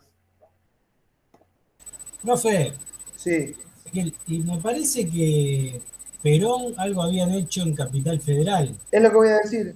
A ver, No, de Molinelli. El capítulo de Guillermo Molinelli cuenta, por ejemplo, cómo hubiese sido el resultado electoral en el año 1952 si no hubiesen modificado todas las circunscripciones electorales. Y lo que proyecta Molinelli es que habría ganado el radicalismo a nivel país. Era otro tiempo, otro sistema, otras variables, ¿eh? Pero modificaron todas las circunscripciones para quedarse, digamos, con el voto en aquellos lugares en donde sabía que tenía mayorías, dividiendo esas circunscripciones y agrupando otras donde sabían que perdían. ¿Sí? claro, me parece que la división era tipo una pizza, ¿no? Puede Desde el ser. centro hacia afuera, que era más ancha la parte de los barrios, donde había más voto peronista, y dividieron así Y, y- y- claro, y de la mano de eso, otra modificación interesante es cuando le asignás más bancas o más cargos a las circunscripciones en donde tenés más mayoría. ¿Entienden? Entonces, ese capítulo interesante del poder del voto va explicando de alguna manera cada una de estas variables de manera didáctica que ustedes pueden leer en cualquier manual de ciencia política. En Estados Unidos, las modificaciones a la circunscripción, no a la cantidad que se elige, eso no, pero sí las modificaciones a la circunscripción y las modificaciones en el sistema electrónico de voto son muy recurrentes todas las elecciones. Todas. Junto con todos los mecanismos informales que son que no te empadronan, que votan en días hábiles y otro tipo de cuestiones de ese tipo. Es muy importante. acá atentaríamos contra la democracia. ¿Cómo? Acá atentaríamos contra la democracia si fuera una idea Bueno, así. después, y ese es otro tema en realidad. Hoy ya no sé qué es más importante, si ganar o decir que ganaste. ¿Entienden? Es más importante la lectura y la imposición de la lectura del resultado que el resultado en sí. Podés perder y decir que ganaste y podés ganar y que digan que perdiste. ¿No? No sé si lo advierten. Bueno, eso es una cosita que quería mencionar, así la voy punteando. Otra que quería mencionar es, ¿vieron con Facu tipos de balotage? son cositas que me van quedando que les quiero mencionar para que no piensen que siempre es igual que en Argentina en el caso presidencial. Por ejemplo, ¿hay balotaje cerrado o balotaje abierto, por decir? ¿Qué es balotaje cerrado? Bueno, donde solo compiten fórmulas que obtuvieron X resultado, las mayoritarias, primeras dos, primeras tres. En algunos casos, en algunos países hay balotaje, guarda. No siempre balotaje significa entre cargos ejecutivos. Atención, puede ser que en una circunscripción que elige uno, dos o tres candidatos a cargos de diputados, senadores, elijan con sistema mayoritario y la dinámica en el lugar es como la de una elección presidencial, para que se entienda, ¿no? Pero eligen una banca. En algunos estados, el balotaje es obligatorio y es abierto. ¿Qué significa? Todos pasan igual a la segunda ronda. Y ustedes van a decir, ¿y para qué? Bueno, porque muchas veces la primera ronda sirve para medir las fuerzas, en la cual los votos son más sinceros que estratégicos, ¿sí? Y de cara a la segunda vuelta, que es abierta y que compiten todos, muchos modifican su voto. Y el voto se convierte en un voto estratégico. Vieron que la pasada conmigo hablamos un poquito de esto. Pero quiero decir, no todos los balotajes son como el que nosotros conocemos, ¿sí? Y esto puede pasar de que incluso se bajen candidaturas o que, por ejemplo, partidos, miren lo que les voy a decir, partidos de diferentes jurisdicciones deciden en alianza, uno darse de baja en una jurisdicción y otro darse de baja en otra. ¿Para qué? Para acumular fuerzas en cada uno de los distritos. Si vos bajate acá, yo me bajo acá, entonces lo que pasa en el balotaje es que se reconfiguran todas las fuerzas electorales y también el voto estratégico. Y esto lo digo porque muchas veces cuando se hace la PASO, empiezan a decir, no, que la PASO no sirve para nada. Vieron que cuando se habla de la PASO, el problema es que cada uno habla de las PASOs en función de lo que tenía como expectativas de las PASO. Si yo pensaba que las PASO iban a hacer una cosa y fueron otra cosa distinta a la que yo pensaba, las PASO no sirven. Pero no hay que decir ni que sirven ni que no sirven, solamente explicar los efectos que generan. Y después pensar en modificarlas, aquellos que van a ser los encargados de modificar el diseño, si quieren proyectar algo distinto a lo que fue pasando, nada más. No hay ni mejor, ni peor, ni bueno, ni malo. Lo que pasa es lo que pasa. En otros casos, nosotros podríamos pensar, bueno, las pasos están buenas, ¿por qué? Porque generan un primer voto sincero y hacen que las fuerzas se reconfiguren, hacen que las fuerzas políticas modifiquen sus posturas, modifiquen sus políticas. Vieron que ahora se habla del plan Platita, ¿vieron? Que también fue plan Platita en el 17 y fue plan Platita en el 13 y fue plan Platita en el 9 y va a ser plan Platita. Casi que les diría que estamos todos esperando que pase la primera elección de las intermedias antes de las PASO para que llegue el plan Platita, porque nos beneficiamos. Un poco en chiste, pero un poco pasa, ¿no es cierto? Pero muchos se quejan del gasto innecesario de las PASO, pero la política gubernamental de cualquier gobierno después de las PASO termina beneficiando a las mayorías. Como un efecto, quiero decir, que no es solo electoral. Y además, sí, el tema de la reconfiguración del voto. Puede hacer que se acentúe una tendencia o que se modifique. Y pasaron las dos cosas.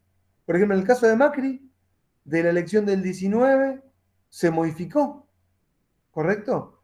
Pero en otros casos, por ejemplo la de Cristina del 2011, se acentuó.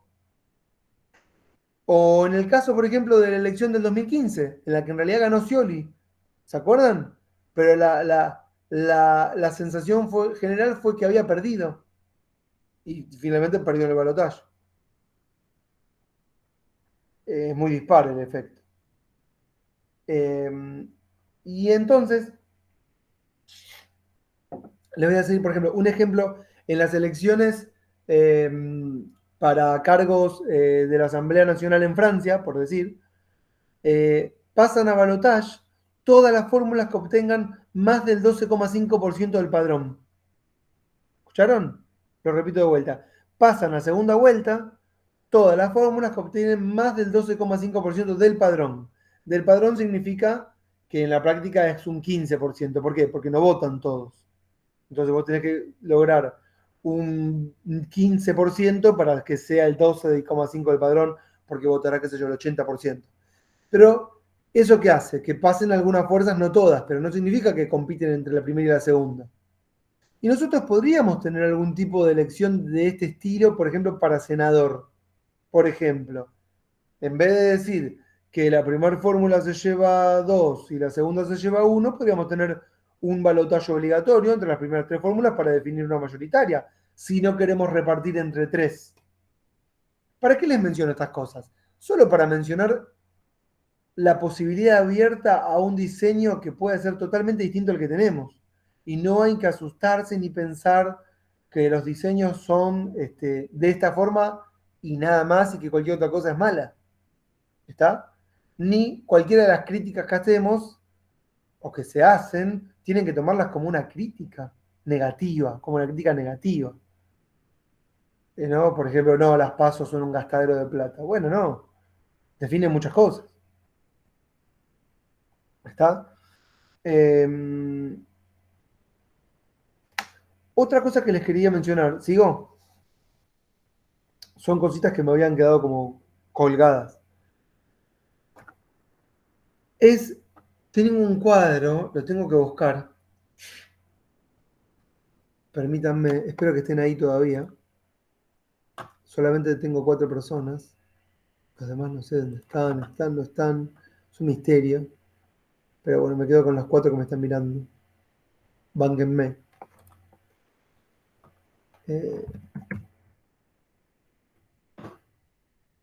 A ver si lo puedo encontrar. ¿Dónde lo encuentro esto? A ver. Esperen un segundo. Espérenme ahí. Esto lo tengo que tener.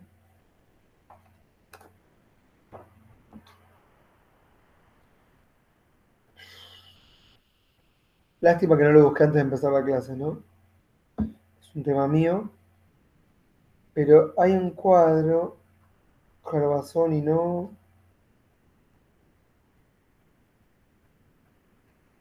Aguántenme. Acá. No. Creo que se llama Cherlis. A ver.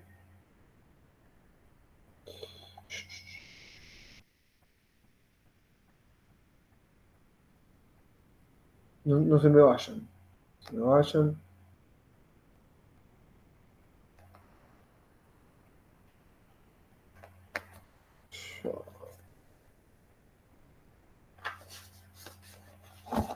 Estoy lleno de papeles por todos lados. Este es el problema de las clases acá está. Sí, ¿cómo se llama este? Se llama Sterlis. Espérenme ahí. Sterlis. A ver.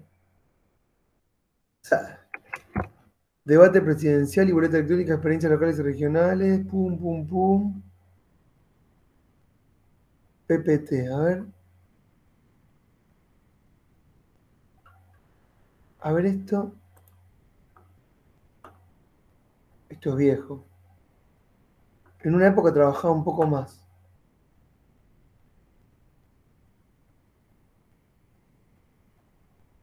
Ah, sí. ¿Están viendo ahí? Sí. Sí, profe. Bueno, vieron que es importante, es importante el sistema electoral, no sé si esto salió en algún momento, debería haber salido, es importante el sistema electoral cuando no hay, sí, ya me acuerdo cuando lo dije, cuando no hay una fuerte carga ideológica. De ahí justamente el documental este del poder del voto que acabamos de mencionar de Netflix, pero no es tanto, está mal llamado el poder del voto, es el poder del sistema electoral y sus variables. Ese sería el título correcto. ¿Por qué? Porque cuando la gente no vota al partido, y esto es muy normal, porque ya el partido no representa lo que debería, si es que hay un ideal. Cuando la gente no vota a un partido determinado, lo que define la elección son las variables del sistema electoral. Entonces yo me había hecho un cuadro, en realidad este autor que se llama Gerardo Scherlis hizo un cuadro que iba hasta el 2011 de modificaciones del sistema electoral, que yo después continué acá hasta el 2015 y se podía seguir continuando, para que ustedes vean cómo todos los años, absolutamente todos, hubo alguna modificación al sistema electoral. ¿Por qué? Y bueno, porque es importante modificar alguna variable que permita algún triunfo de aquel o aquella fuerza que propone la reforma. Y este cuadro lo tienen en el texto. Un segundo. Miren. ¿Dónde estamos? Acá. La política en los tiempos de Kirchner, que lo tienen ahí en el blog, está. El texto es de Gerardo Scherlis, tal vez Facu lo dio, no sé, que se llama El kirchnerismo y las reglas de la competencia electoral. Decisiones cruciales en la construcción de un proyecto político. Y lo que va mencionando el autor son las diferentes modificaciones, ¿sí?, que se le han hecho al sistema. Para yo verlos, a ustedes, ¿saben lo que vamos a hacer? Se los voy a mandar. Miren, hagamos una cosa. Les mando esto por WhatsApp o por el YouTube de acá, ¿no? Sí.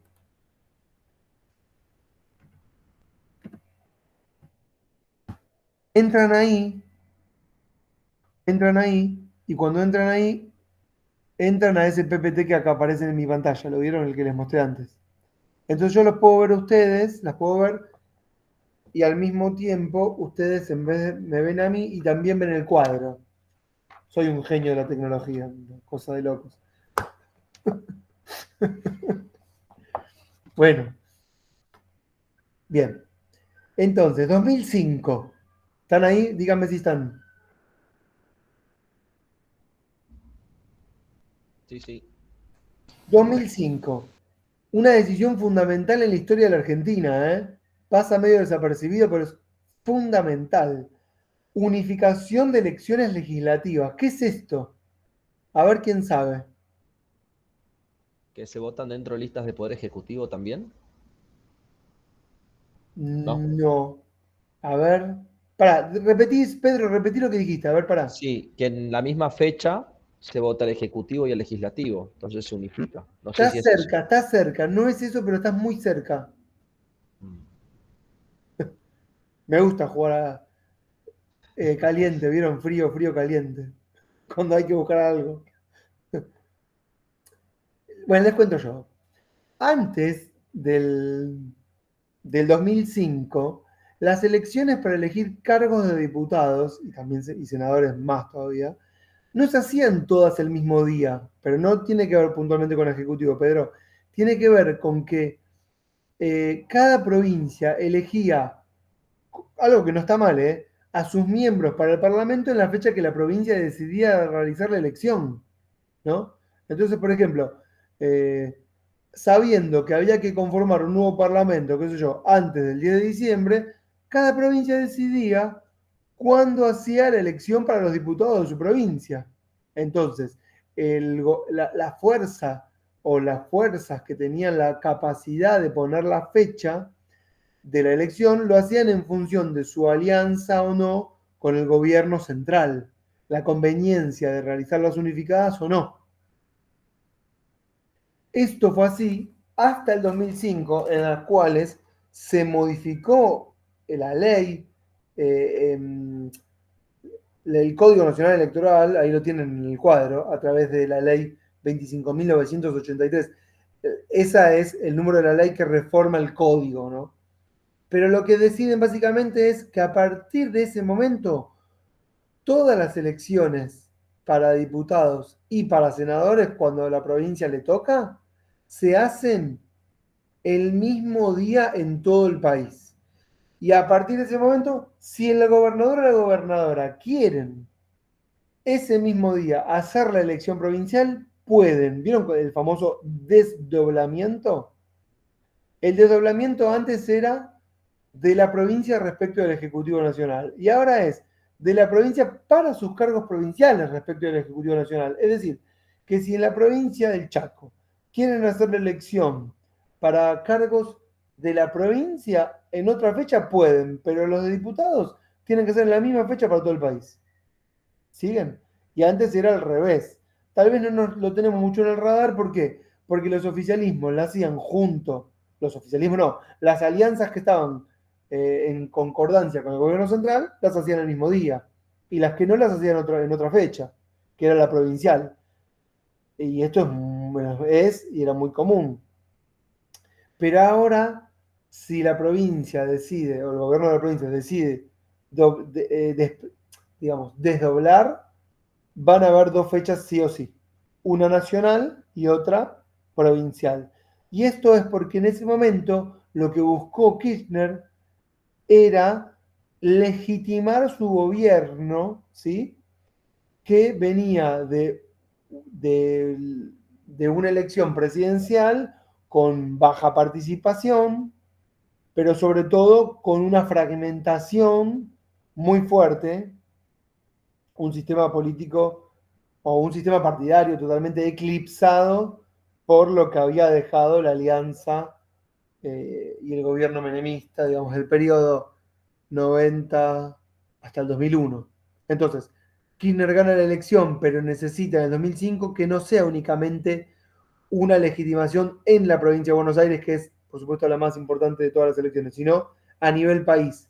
Entonces logra de alguna manera que el resultado o que la lectura del resultado de la elección se pueda leer a nivel país. Y a partir del 2005 en adelante podemos tener una visión a nivel país del resultado de la elección de diputados y senadores. ¿Entienden lo que digo? Es cierto que cuando sea el resultado ahora de esta elección, algunos van a decir, no, se perdió o se ganó en función del resultado en provincia, y van a decir, a nivel país pasó tal cosa, y en la provincia de Buenos Aires pasó tal otra cosa. Y además, no es cada fuerza local tiene su propia dinámica. Vieron que hay un peronismo por provincia, o más que un peronismo, una fuerza política gobernante por provincia, que tiene un nombre X. Los cordobeses son expertos, ¿no? El peronismo cordobés o el cordobesismo. Vieron que ellos fundaron el cordobesismo y, por ejemplo, incluso en Santa Fe, que acá tenemos muchas santafesinas y santafesinos, también están con esta misma onda, incluso auspiciados por el mismo consultor electoral. ¿Cómo se llama? Que me olvidé el nombre.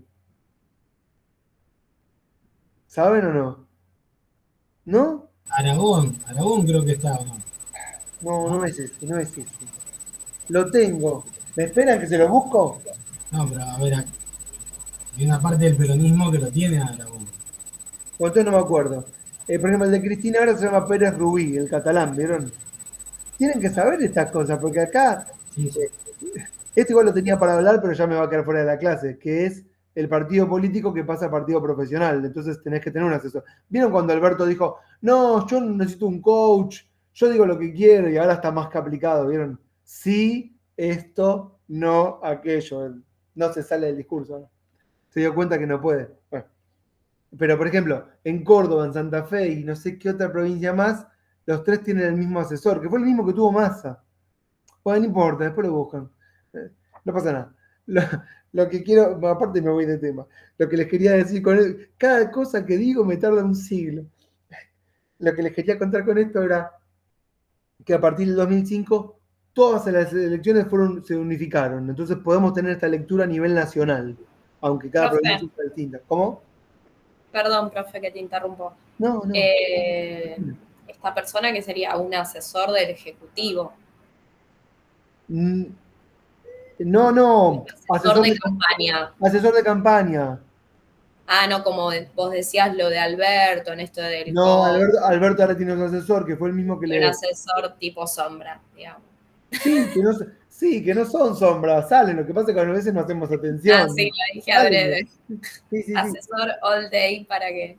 Claro. Cosas que no tenga que decir. No, por eso pregunté porque me llamó la atención la diferencia en esto del asesor, ¿no? No, tienen Una uno. cosa es asesor de campaña, que viene como un equipo más técnico profesional que se contrata y que generalmente contratan gente de afuera. Obvio, O sea, uno contrata acá gente. estudiando y pagando la universidad para que llamen catalanes. Y Sí, pero olvídate, mira, esta película, lo que pasa que, les digo lo que pasa, se pierde mucho el curso en YouTube, no, ¿cómo se llama esto? A distancia. La verdad que se pierde mucho, un montón. Esta película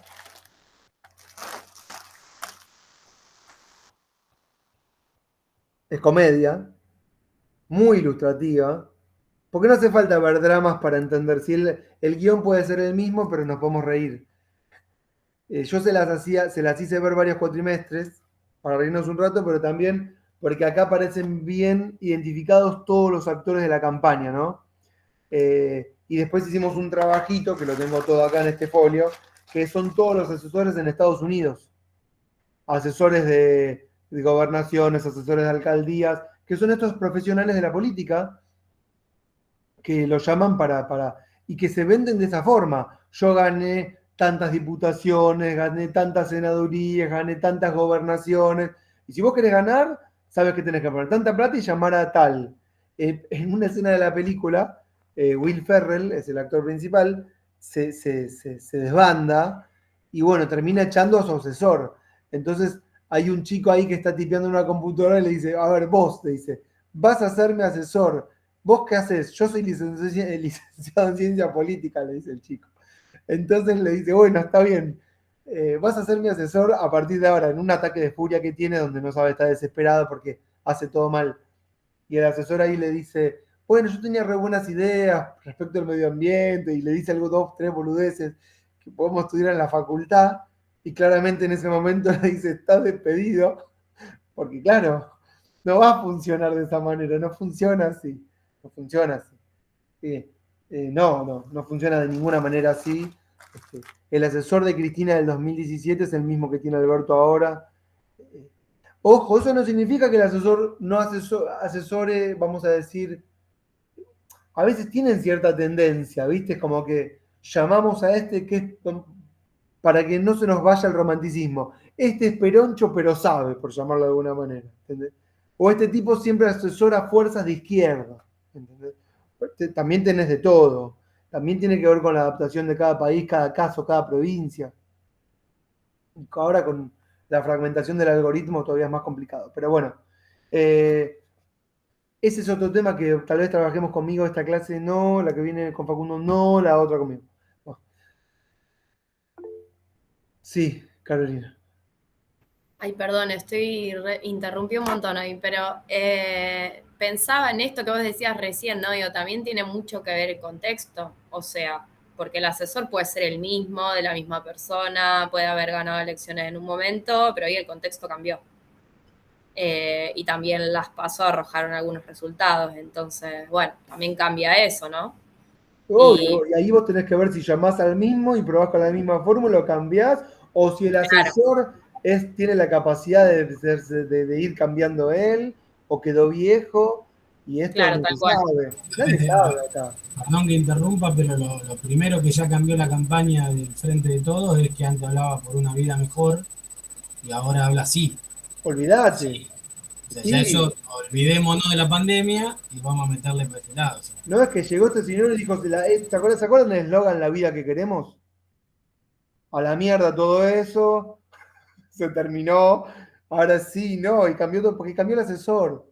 Pero están las notas, no es que no están, yo tengo guardadas un montón, porque es lindo ver esas cosas, a mí me gusta.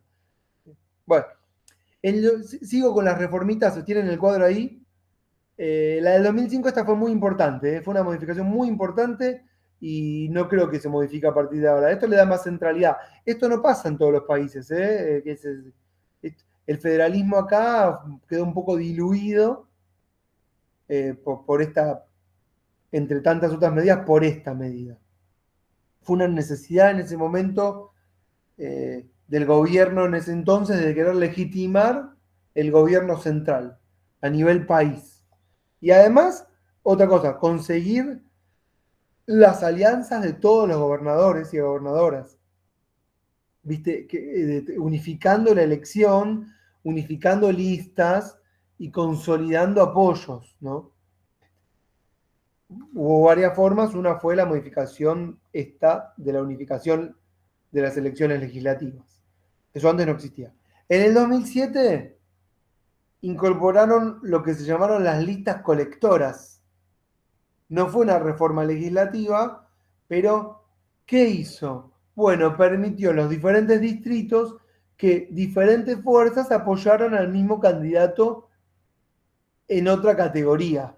Eso no existía, por lo menos en Argentina, ¿no? Que vos tuvieses un candidato para una categoría a nivel país y que tuvieses varias listas, por ejemplo, de distintos candidatos de otra categoría, diputado o senador, que apoyaran al mismo candidato ejecutivo. ¿Entienden? No es la ley de lemas, pero el objetivo es el mismo: sumar todos para uno.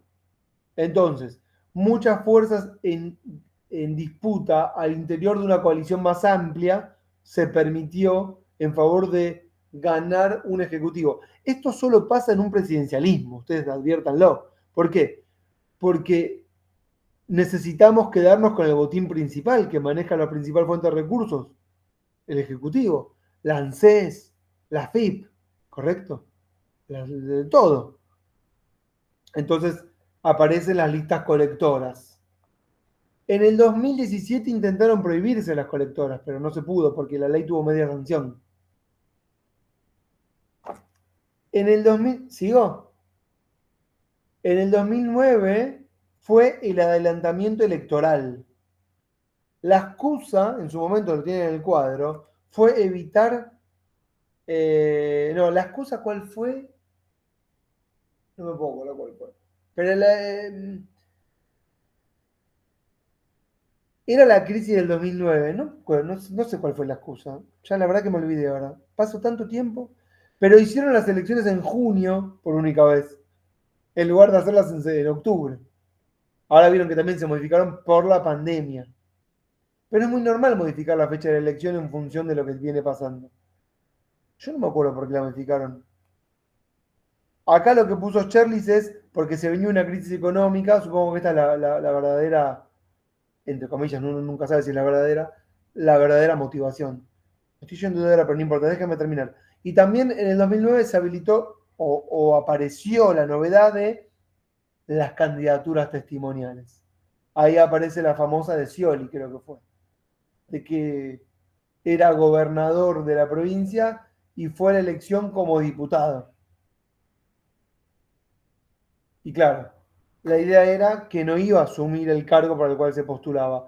El único que no fue testimonial, el único, uno de los más importantes que no fue testimonial, fue Kirchner, justamente, que no tenía ningún cargo y fue candidato a diputado y asumió. Pero el resto, en todos los distritos, Kirchner convocaba a gobernadores y a otros ministros y cargos importantes a encabezar las listas, ¿sí?, para revalidar la gestión.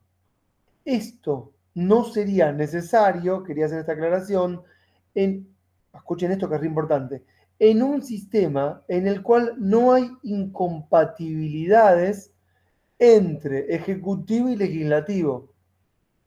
Léase sistemas parlamentarios. En los sistemas parlamentarios, todos los miembros del Ejecutivo van a elecciones. Todos los miembros del Ejecutivo son previamente miembros del Parlamento. Todos los miembros del Ejecutivo tienen legitimidad popular. ¿Siguen esto? Y es por eso que si vos sos ministro de Economía, tenés que ir a la elección. No podés no ir a la elección. Y esto, miren, para hilarlo con lo que dijimos de Perú, no es lo mismo que lo que pasa en Perú. Porque lo que pasa en Perú es que un presidente arma un gabinete y el Parlamento se lo tiene que aprobar.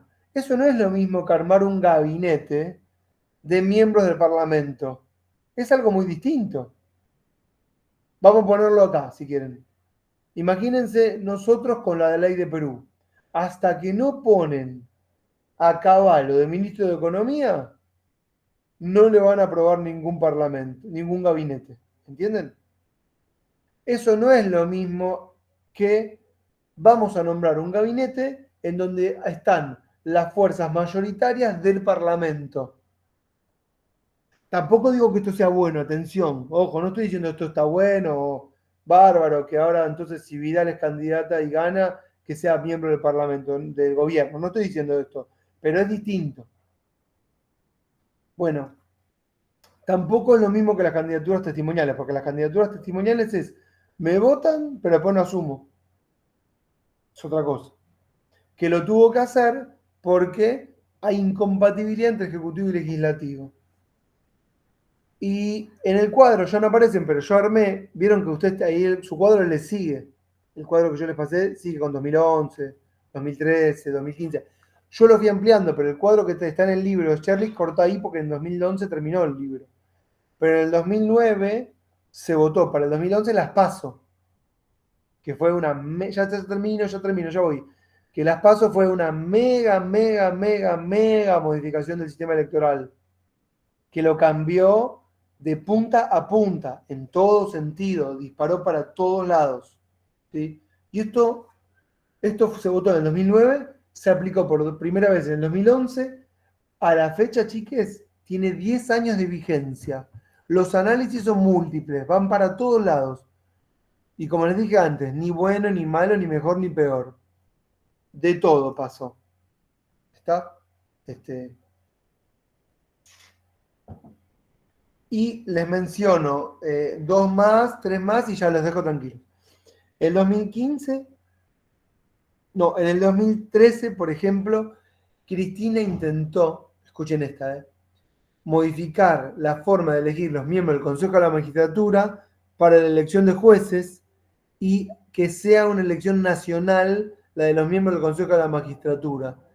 Y en la lista iba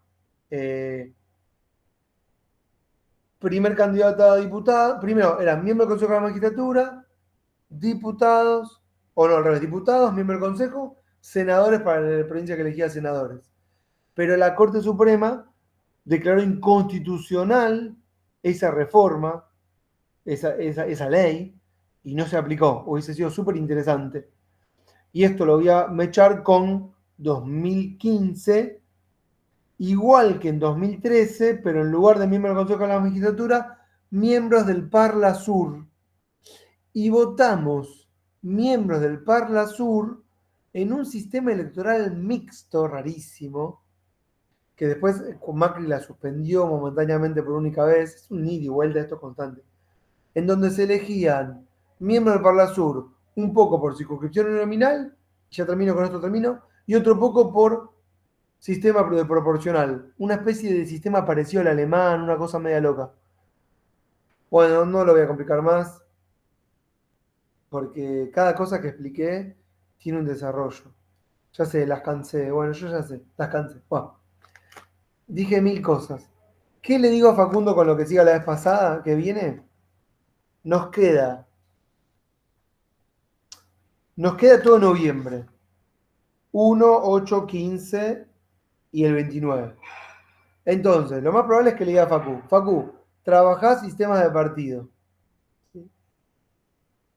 El primero. El 8, que voy yo, le digo, me digo, en vez de trabajar sistemas de partido, hago un énfasis teórico a lo que son los partidos. Porque yo sé que a Facu le va a gustar más la parte, vamos a decir, mecánica, tipo, ¿cómo se llama el médico mecánico de la columna?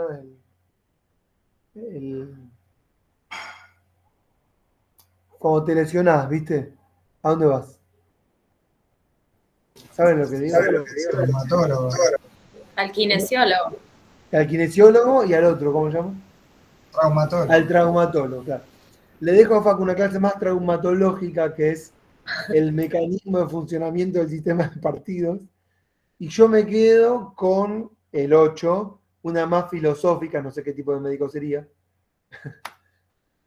Clínico. No sería clínico, no importa. Endocrinólogo, esa sería. O endocrinóloga. El 60% de la matrícula de medicina es femenino. Interesantísimo. Bueno, para tus apuntes, Carolina, en el futuro van a ser todas médicas mujeres. Bueno, Muy bien. Tendríamos que copar todas las profesiones. Así se Todas, acaban los todas. privilegios. Así se acaban los privilegios. Está bien. Bueno, te banco, pero dame un lugarcito a mí. Bueno, y ahí yo me quedo con lo que ¿Le sería... vamos a dar los lugares que ocuparon los hombres durante todos estos años o lo que ocupamos las mujeres, digamos? Por eso Qué digo, así bárbaro, se mirá invierte. cómo divide aguas, ¿eh? Bueno, está bien. Las Bueno, cosas yo se me quedo... entienden con los cuerpos a veces, no tanto en las teorías. Bueno, eso si querés te lo dejo. Si vos querés hacer una clase de esto, está bueno. Para No, 15. no, pero digo, o sea, años de privilegio de los hombres ocupando mayores lugares de mayores jerarquías que las mujeres, cuando las Sí. mujeres ocupemos más las profesiones, Bueno, a los hombres les va a tocar esos lugares que ocupamos nosotras durante miles de años. tremendo. No quiero... Cambiamos de opresores, digamos. Sí, yo no quiero vivir en ese mundo, pero tal vez Carolina sí, te O banco. sea que los hombres se consideran opresores entonces. Y sí, un poco sí, ¿no? Ah, bueno, está muy bien, está bien. Pero no Está muy pasa bien. eso.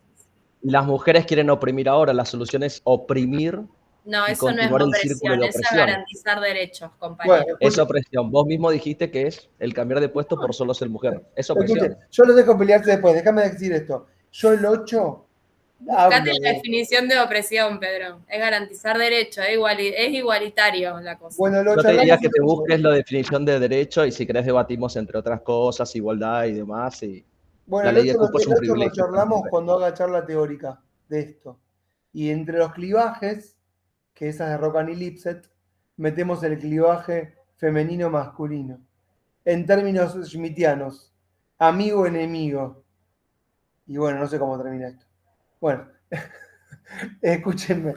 Pero la que viene... No me quedó claro en dónde vamos a tratar la cuestión femenina, feminista, femenina. No, porque cuando... No, te lo dejo, pará, no las quiero mezclar porque pero si hablamos de la parte más teórica, digamos, de la formación de clivajes y Ah, de divisiones, vamos a decir, por ejemplo, capital-trabajo, así lo tiro rápido.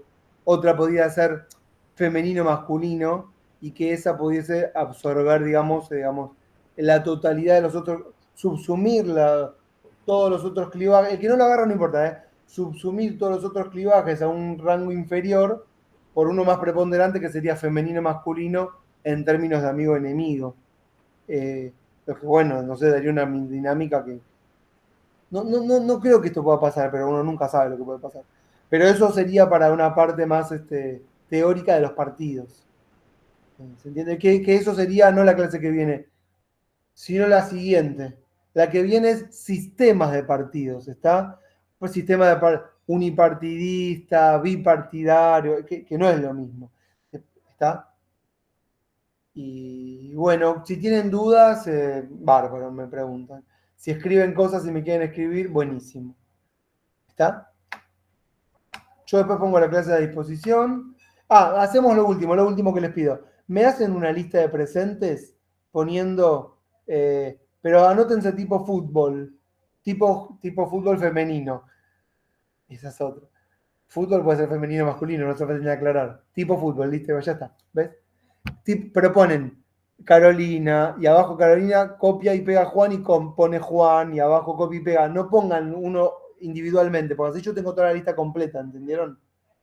Y así todos. Y pónganse todos en la lista, todes.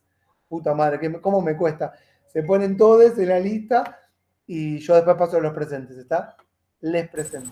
En el chat, perdón que pregunte vuelta, en el chat. En el chat, porque acá terminó. ¿Está? Perdón, profe, te tiro un aporte del lenguaje inclusivo. En realidad, ¿esos usás la E o usás el los y el las? Yo uso los y las porque con la E me siento incómodo, pero antes me sentí No, está incómodo. bien, pero por eso digo, es como que está bueno, digamos, para repetirle, hacerlo tipo ejercicio. Algunos están acostumbrados a hablar con la E y los admiro porque es complejo. Yo ya me fui acostumbrando con la E. Yo en realidad podría hablar todo con E. Tal vez me siento incómodo, pero podría hacerlo. Podría hacerlo. Antes no podía, ahora ya puedo. Antes no podía y como me siento incómodo porque soy mayor y qué sé yo, en historia, por ejemplo, sí, me pasa. hablo todo en femenino. Los ejemplos muchas veces hago todos en femenino para, bueno, ya está, hago todo en femenino y se terminó. Me encanta. Pero bueno, qué sé yo. Todo bien. Bueno, nos vemos la que viene, ¿sí? O bueno, con Facundo, después conmigo. Nos vemos, profe. Gracias. Que anden Buenas bien noches a todas. todos. Chau, Chao, chau. buenas noches. Buenas noches, chau. Chao, nos vemos.